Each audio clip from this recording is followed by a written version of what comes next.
Sup, party people? It's your boy Brian, and I am really, really, really tired.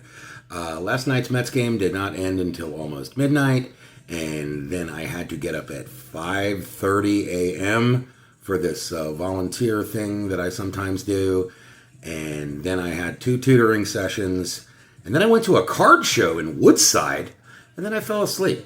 But I'm awake again, and the good news is I got like some really good stuff at that card show, including a 1989 giant head.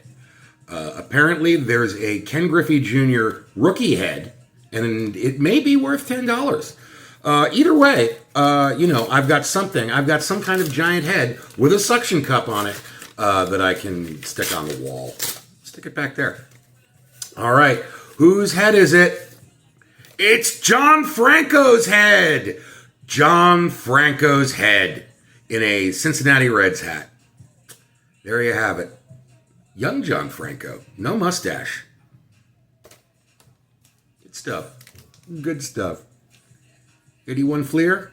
Anyone? With the gum? The gum actually looks all right. Let's do it.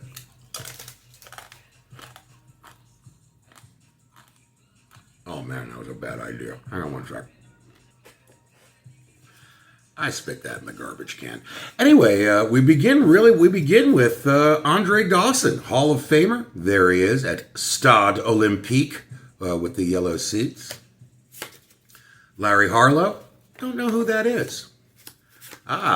We had a Leon Durham yesterday, and here he is today, sun glinting off of his enormous 80s glasses.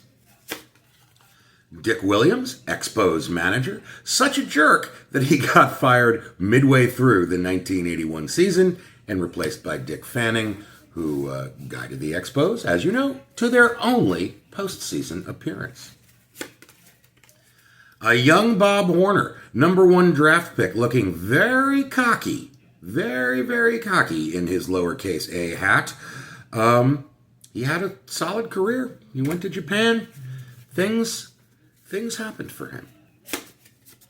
Tom Paciorek, who, as we discussed, hit something like 335 in 1981. It seems impossible, and yet it happened. It happened for the 81 Mariners.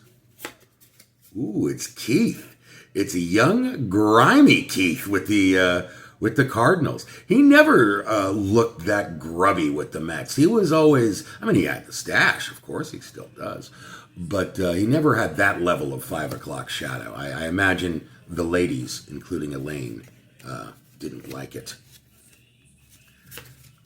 Snake Lord Glenn Hubbard.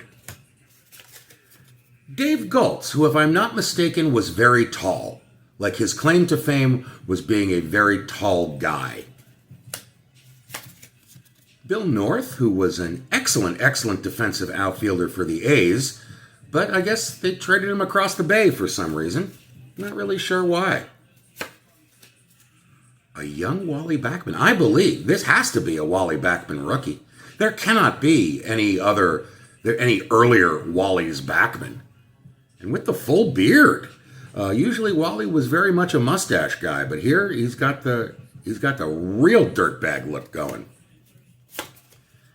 Vic Davalillo, I did not know he was still playing in 81. He must have been 100 years old here. He started playing in 1963. He started playing during the Kennedy administration. That's a long time to be playing baseball. Hey, speaking of dirtbag looks, it's Gorman Thomas. And if you'll notice the white fence facade above Gorman's head, this picture was taken at Yankee Stadium, the exact same place where he struck out on the Ephus pitch from Dave LaRoche. Bump Wills, the son of Maury Wills, who he was 1962 most valuable player with the Dodgers. And at this time, I think he was the manager of the Mariners.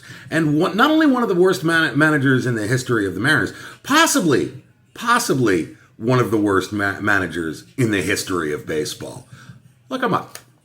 You'll enjoy it. All right, 81 Fleer. I hope we all had fun.